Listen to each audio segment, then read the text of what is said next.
شروع کرتا ہوں اللہ تعالی کے نام سے جو بڑا مہربان اور نہایت رحم فرمانے والا ہے۔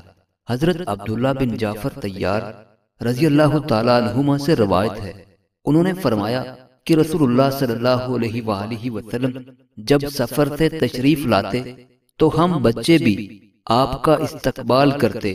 چنانچہ ایک بار میں اور امام حسن یا حسین رضی اللہ تعالیٰ عنہما استقبال کرنے والوں میں شامل تھے۔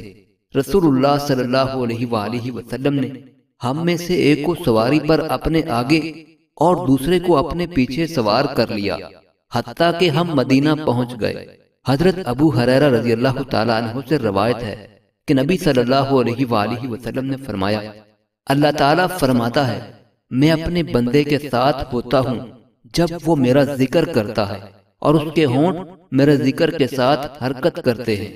حضرت عبداللہ بن مسعود رضی اللہ تعالیٰ عنہ سے روایت ہے کہ رسول اللہ صلی اللہ علیہ وآلہ وسلم نے فرمایا، جب تم 3 افراد ہو تو 2 آدمی اپنے تیسرے ساتھی کو چھوڑ کر سرگوشی نہ کرے، کیونکہ اس سے اسے غم اور افسوس ہوگا۔